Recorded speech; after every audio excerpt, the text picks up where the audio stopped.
Boa noite a todos. Certamente estamos felizes de estarmos aqui, né, para podermos refletir um pouco sobre o Evangelho. Mas, para ser justa, eu quero também dizer que o seu Diniz vai me buscar lá em Xangri-Lá e me traz, né? Porque realmente fica um pouco mais difícil, né, para vir assim. Mas eu gosto muito de vir e realmente esta casa, para mim, é de muito significado, né? Muito importante na minha vida, porque aqui nesse salão eu conheci a primeira vez o Espiritismo. Então a gente não esquece mais isso. Vamos pedir então a proteção dos espíritos da casa, das equipes espirituais, e para que todos nós possamos assim aproveitar bastante essa reflexão, que é a parábola do semeador, que está no Evangelho segundo o Espiritismo, no capítulo 17, no item 5 e 6, né? Quem quer depois ver um pouco mais, né?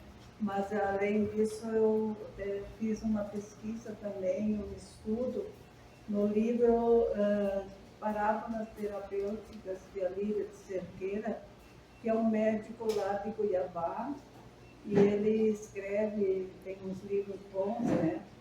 E aí ele faz assim, ele é capaz de fazer um capítulo todo sobre uma parábola, né? Por exemplo, a parábola do filho pródigo, ele consegue escrever 90 e poucas páginas no livro sobre a parábola do filho pródigo. Então, é uma pessoa assim, que aprofunda muito e a gente aprende muito com ele, né? Mas o Jorge Lamar nos diz assim que Jesus, por que Jesus ensinava por parábolas, né?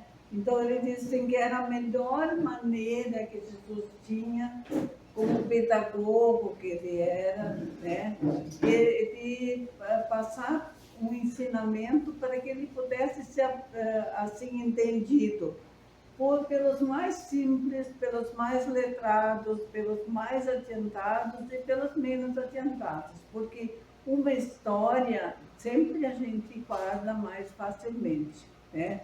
Isso nós sabemos até porque até hoje nós temos esse costume com nossas crianças, né? A gente tenta contar histórias, e as histórias sempre têm uma moral que fica gravado na memória daquele que está escutando, né? E então essa pedagogia de Jesus, de usar essas metáforas, sempre eram relacionadas com coisas do cotidiano das pessoas. Se ele falasse com pescadores, ele tinha uma parábola sobre o mar, sobre a rede, sobre os peixes. Quando ele falava com as donas de casa, ele falou sobre o fermento na massa, né? Exemplos assim, ó. Então, é semelhante, o reino do céu é semelhante a uma mulher que coloca, para fazer o pão, coloca ali 7 medidas de farinha e coloca um pouquinho de fermento e faz essa massa e toda a massa leveda. Então, em outras palavras, para que quando nós estivermos abertos para um aprendizado, e principalmente quando a gente faz esse aprendizado em conjunto, ele tem mais força para ficar assim, marcado dentro da gente, né? E isso facilitava, então, o entendimento das pessoas, né? Então, todos eles conseguiam se encontrar e encontrar uma lição nessas parábolas. Até esse Jorge Lamar, que é um palestrante que tem muitas palestras, ele tem assim um entendimento muito grande do Evangelho e um conhecimento de várias línguas, então facilita, né, a interpretação. E ele até diz assim que aquelas parábolas, por exemplo, quando Jesus fala, tem uma parte do Evangelho, acho que de Mateus, que ele traz 6 ou 7 parábolas, uma depois da outra, sobre o reino dos céus, né? E aí ele deu vários tipos de parábolas palestras, de parábolas, porque tinha vários tipos de pessoas que estavam ali escutando ele, né? Mas vamos ao Evangelho segundo o Espiritismo, onde Allan Kardec nos coloca essa parábola, e essa parábola, eu vou colocá-la assim, em poucas palavras, mas Jesus conta assim, então, no reino dos céus, o semeador que saiu a semear. Aí uma parte da semente caiu na beira da estrada, e aí os passarinhos chegaram e comeram aquela semente e ela não produziu. A outra parte caiu entre o pedregulho, e para quem já trabalhou na roça ou na terra, sabe que num pedregulho é difícil as coisas nascerem, porque tem pouca terra aí. Mas a terra nasce, mas logo seca porque o sol queima, porque não tem raiz profunda, né? E outra parte da semente de Jesus caiu no meio dos espinheiros. Só que os espinheiros, também nós sabemos, né, quem tem experiência nisso, que esses tipos de espinheiros, ou de inso, que abafa aquelas plantinhas que estão nascendo e elas acabam não conseguindo se desenvolver, né? E uma parte caiu em terra boa, onde produziu, então, 30 por 1, 60 por 1 e 100 por 1, né? E aí Jesus diz que cada um produziu tanto quanto lhe foi possível, cada um segundo as suas possibilidades. Mesmo aqueles onde caiu a semente no pedregulho, é porque naquele momento a pessoa ainda não tinha condições de entender, né? E aí Allan Kardec nos diz o seguinte, que a parábola do semeador exprime os matizes existentes na maneira de serem utilizados os ensinamentos do Evangelho. Então, Jesus conseguiu colocar dentro de um exemplo, de uma parábola, todo um tipo de várias categorias de entendimento, de aproveitamento do Evangelho para aqueles que o estavam escutando, né? E para muitos, os ensinamentos do Evangelho, diz Kardec, não passa de letra morta, cujas sementes caídas no pedregulho não dão frutos. Então, para nós vermos que Jesus e Kardec já entendia muito bem isso ali, né? Porque ele coloca assim, ó, muitos de nós escutamos, e quantas vezes isso já nos aconteceu, talvez hoje já não é mais tanto, porque a gente já vai se acostumando a refletir sobre quando lê uma página do Evangelho. Mas eu me lembro, assim, muitas vezes no atendimento que a gente faz com as pessoas que vêm procurar um esclarecimento, um consolo, e a gente orienta para a página do Evangelho, e aí diz, mas eu não consigo entender, eu não consigo tirar nada dali prático para a minha vida. Então, isso ainda, muitas vezes, nós temos essa grande dificuldade, né? Mas, aos poucos, a gente vai conseguindo penetrar um pouco mais o sentido. Então, deixa de ser uma letra morta para ser uma letra viva, uma letra que te diz alguma coisa, diante de uma situação que eu estou vivendo, eu estou conseguindo entender o que aquele ensinamento está me dizendo, né? E ele diz ainda que também tem muitas categorias espíritas que se enquadram muito bem dentro dessa parábola. Daí ele diz assim, tem os espíritas que apenas atentam para os fenômenos e nenhuma consequência tiram deles, desse ensinamento. Então, mesmo os fenômenos, eu me lembro do livro dos médiuns, que tem uma questão que o Kardec coloca, que um médium que se queixava porque nunca vem nada de mensagem para mim. Aí o Espírito disse, sim, mas primeiro é para ti. Depois, se for o caso, reparte com os outros, mas a primeira mensagem é para ti que está recebendo a mensagem. E muitos acham assim que as coisas são sempre para os outros. Então, eu estou escutando uma palestra ou estou lendo um livro, mas fulano deveria estar escutando. Por que cigano não está aqui? Né? Mas é exatamente para ele isso aí. Não. Hoje, o que a gente vai refletir é exatamente para cada um de nós. Seja nós encarnados que estamos nos enxergando, seja os desencarnados que foram aqui trazidos pela equipe espiritual, ou talvez até vieram junto com alguém de nós para poderem também se esclarecer, né? E aí Kardec ainda diz assim, os que apenas se preocupam com o lado brilhante da doutrina. Eu me lembro também, assim, no atendimento, muitas vezes a pessoa, porque o atendimento fraterno não é um trabalho mediúnico, ele é um trabalho de acolhimento fraternal, né? Já diz atendimento fraterno, né? E aí chegava assim, a senhora é médium, né? Então achava assim que tinha que ser um médium ostensivo, está enxergando alguma coisa, né? E não é esse o sentido. Então, para muitos procuram o espiritismo por causa desses fenômenos. E isso é só uma parte. A parte principal é a nossa moralização, é a nossa evolução espiritual, né?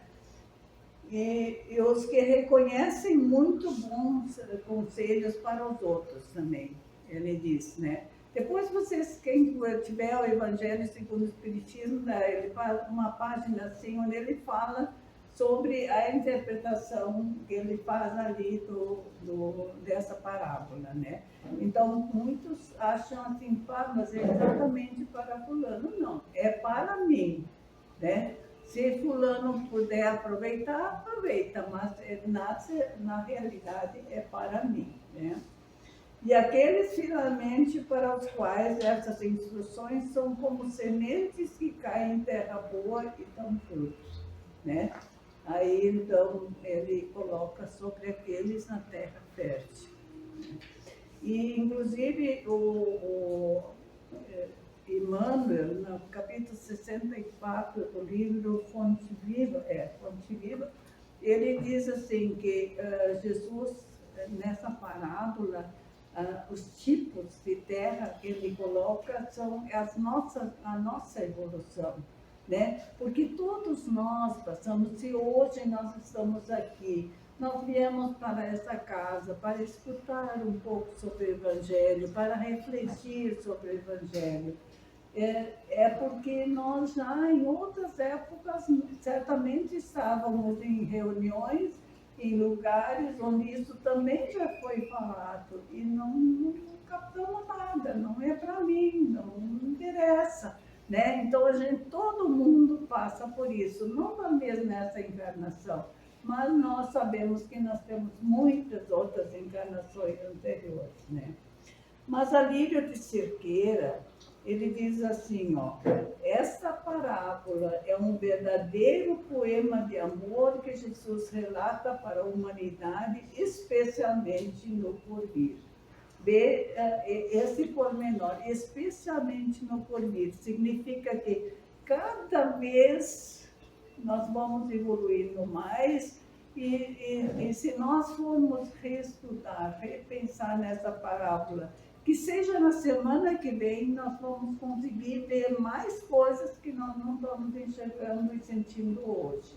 E com todos nós, isso certamente acontece. Tu lê uma página do Evangelho, gostou, tudo bem, né? Aí, quando lê na outra né, nos grupos de estudo, acontecem muito, mas eu nunca me dei conta disso, né? E é por isso que é tão importante o grupo de estudo, porque daí cada um que está ali tem uma importância enorme, fora a espiritualidade que está ali para nos incluir, né? Então, um vai ajudando o outro.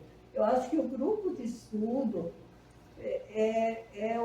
um exemplo da fraternidade em que cada um está ali para ajudar o outro a crescer. Mesmo que eu esteja ali para aprender, mas eu tenho sempre alguma coisa para colocar que vai ajudar o outro que o outro não tinha se apercebido.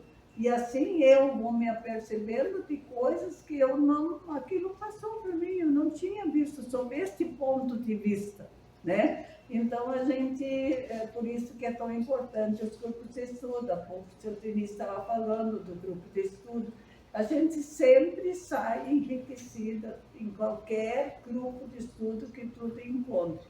Então nós temos que deixar a preguicinha de lado e participar, né? Não é fácil, vai ter dias que parece tudo do contra para a gente conseguir, mas a gente tem que ser firme e tem que ter determinação, porque essa determinação vai ser o primeiro passo para a nossa evolução, porque sem a determinação nós não vamos chegar lá, né?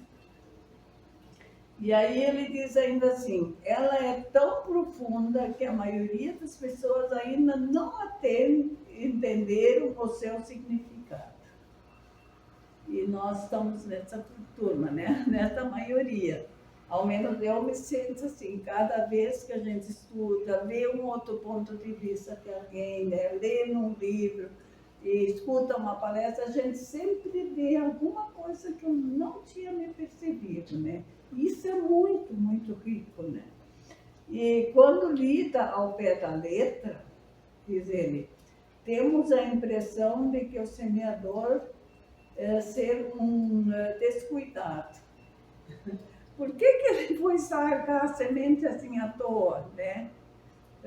Caiu uma parte do lado da estrada, sabia que ali não ia nascer. Aí desperdiçou a semente, parece. Mas, na realidade, o que significa? Que as oportunidades vêm para todo mundo. E nós vamos aprendendo aos poucos a aproveitá-las, né? Nós podemos deixá-las para depois, mas elas voltam, mas voltam mais difíceis. Então, a gente tem que ser bastante egoísta. Eu chamo isso de egoísmo, mas é um egoísmo sadio, viu? Eu quero, assim, aprender tudo que eu consigo aprender, porque ali esse egoísmo não tira nada de ninguém. Pelo contrário, quanto mais eu vou aprender, quanto mais eu puxo o aprendizado para a minha vida, tanto mais eu tenho condições de ajudar o outro que está do meu lado, quando precisa de alguma coisa, né? E nós sempre precisamos uns dos outros, né? Então, na realidade, Jesus não quer chamar a atenção para o semeador, mas sim para a terra aonde que caiu a semente. Essa é a moral da história, não é o semeador, porque nós, na nossa futilidade espiritual ainda, digamos, em nossa infância espiritual, nós já pensamos no semeador que ele podia ter contado, só que alguns não aproveitam, outros, né? Mas ele colocou de uma maneira de que a gente vai cravar isso aí, né?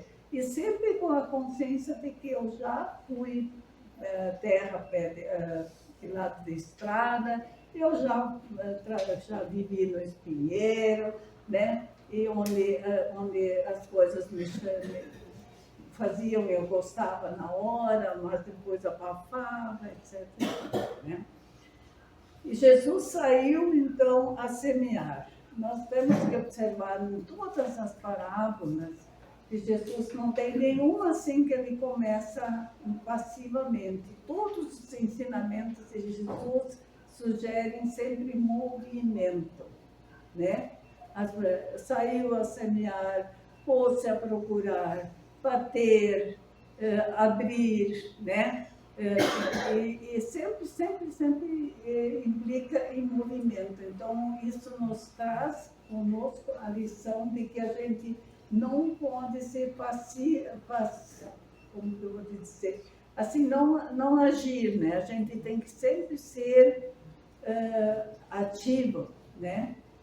Passiva, não, a gente não pode ser passiva, tem que ser ativa na vida, tanto na vida, como a gente tem que ser na vida material, também na vida espiritual, né? Aí Jesus, então, sempre dá, ninguém, por mais atrasado que seja, ou infiel que seja, fica fora da misericórdia e do amor de Deus. Então, ninguém de nós precisa ficar triste, chorando, se lamentando, como que eu não aproveitei ainda, não. Cada um na sua hora, nas suas possibilidades. Deus não tem pressa conosco, Deus Ele sabe, Ele nos enxerga já como nós um dia seremos anjos, né? Mas Ele sabe que Ele quis assim, que para que a gente fosse um dia anjo, que Ele já poderia ter nos criado anjos, né? Não, Ele quer que a gente faça a sua caminhada, porque é ali que a gente faz o aprendizado, né? E o perfil, então, na beira do caminho. Vamos só rapidamente ver cada perfil que ele coloca ali. Então, vivem superficialmente, né? Sem compromisso com a própria vida e não são nem bons nem maus, né? E a gente sabe que isso, lá no Provérbios, diz, preferível fosses quente ou frio, mas como és morno, eu te cuspo da minha boca, diz assim um provérbio, né, da Bíblia. Então, a gente vê que Deus quer que a gente seja definido, né? Para a gente poder evoluir, a gente tem que se definir, tem que ser consciente, tem que assumir aquilo. Mesmo o errado que a gente faz, a gente tem que assumir. Eu vou fazer assim, eu sei que está errado, mas eu faço. As consequências são minhas. A semeadura é livre, mas eu vou arcar com as consequências, seja se eu semei bem ou se eu semei mal. As consequências vão ser conforme a semeadura, né? E a semente que cai na sua consciência, então, não consegue germinar naquele momento. Note bem, naquele momento. Vamos guardar isso bem. Então, não é para a gente viver se acusando, se culpando. Isso não leva a nada, né? A gente vai errar, a gente vai fazer as coisas de uma maneira que a gente já sabe que não deveria fazer. Aí isso faz parte da nossa evolução. Mas a gente se dá conta e a gente retoma de novo para o caminho melhor, né? O perfil do pedregulho, aqueles que a semente nasceu, mas logo secou, né? Pouca terra, a semente brota, mas seca, né? E se empolgam, mas logo se desmotivam. Essa é a frase certinha, né? A gente vai numa palestra, num congresso, escuta alguma coisa assim, que feliz. É daqueles assim, mas que palestra maravilhosa. Só porque falou, pois é, agora não me lembro, né? Quer dizer, a empolgação foi, mas depois já desaparece, né? Já desanima. E assim também, quando alguém fala, ou nós lemos num livro de autoajuda e fala, não, faz isso, faz aquilo, né? Ai, eu vou fazer, não sei o quê. Depois, deixa para depois, né? E assim, então, aquele perfil do pedregulho, né? E não tem sustentação, não tem aonde a raiz penetrar, né? Não querem compromisso com o Evangelho e são dominados pelos apelos do mundo, né? E os ensinamentos não chegam até o seu coração, até o sentimento. Muitas vezes eles ficam só na nossa mente, na nossa razão, no nosso conhecimento. Mas nós temos que trabalhar com o nosso sentimento também, né? Representado pelo coração, não necessariamente seja o coração, porque tudo que a gente sabe acontece dentro da nossa mente, né? Que o central da mente seria dentro do nosso cérebro, né? Mas precisamos fazer essa transformação do conhecimento que a gente tem para uma vida prática, para uma vida que me faz eu crescer, me tornar uma pessoa melhor. Né? E o perfil do espinheiro. Eu preciso sempre de um papel porque eu acabo me esquecendo. Né? Sufocam a semente sob o peso do orgulho, do egoísmo, da vaidade e da preguiça. Olha o que é, os espinhos, os insos que sufocam a semente. A semente vem toda feliz, eu leio, eu estudo e aquilo me faz um bem, mas depois vem as outras coisas que me atrapalham. Não, mas deixa para lá, né? Também não é bem assim. Eu não tenho preparo para isso, ainda sou muito fraca, e a gente vai se dando as próprias desculpas, né? Não reconhecem a vida como uma dádiva divina para a própria evolução. Olha só, a vida como uma dádiva divina para a evolução. Nessas mensagens que a gente recebe diariamente no WhatsApp, né? Como tem mensagens assim nos lembrando de ser gratos, de agradecer o novo dia, a nova oportunidade, tudo. É porque isso é uma realidade, né? E essas mensagens têm esse objetivo, né? E tu não te dá conta, sempre quase como um bichinho, acorda, levanta, vai, faz automaticamente o trabalho, porque nunca falta, né? As coisas para fazer, e não tem um segundo para dizer obrigado, meu Deus, por essa nova oportunidade. Tem uma mensagem, eu não sei se ainda tenho ela, mas está aqui ainda, que eu recebi aqui, diz assim, daí Deus chama atenção. Aí fala todas essas situações o dia inteiro, daí chega de noite e diz assim, eu estou esperando o dia inteiro para me dar uma atenção, né? Lógico que Deus não faz isso conosco, mas para dizer que a gente muitas vezes se esquece, né? Vai se ocupando com tudo em menor e muito mais do que a gente precisaria, às vezes eu acho que até para abafar um pouco a consciência, né? A gente se ocupa com um monte de coisas por fazer para não ser cobrado pela própria consciência. Recebem a semente do amor e a sufocam com as preocupações do dia a dia, né? E eu acredito que ali ainda a gente seguidamente é pego, né? Eu estou falando por mim, né? Ninguém leva mal, mas é que assim, ó, às vezes tu fica embrumado, né? E não, depois eu vejo, depois, né? E vai deixando e o dia passa e tu não deu a importância que tu poderia ter dado, fazendo todo o teu trabalho, todas as tuas atividades, porque a gente sabe que a mente é que nos conecta com Deus, né? Mas aí ele coloca uma observação bem importante que diz assim, a semente do amor não pode ser aniquilada. Então, a semente do amor não pode ser aniquilada, somente sufocada. Então, né, aquilo que um dia caiu na nossa consciência, na nossa mente, nós nunca mais vamos deixar de ter escutado aquilo. Nós podemos abafar, mas nós não vamos matar aquilo, né? Um dia isso vai retornar.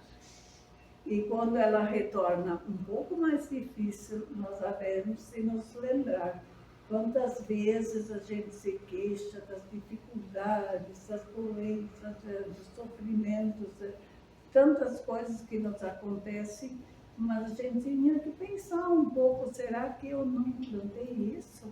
Né? Será que isso aqui não está sendo necessário para eu despertar? Né? Como diz, ó, ela fica aguardando indefinidamente até que a dor transforme o espírito em terra fértil. Então, a dor nos faz mexer. A dor mexe conosco, ela nos chama a atenção, né? E seja a dor conosco, seja a dor em redor de nós, né? E ela faz movimentar os nossos sentimentos. E o que representa, então, a terra fértil? São aqueles que já buscam o sentido para a sua vida, né?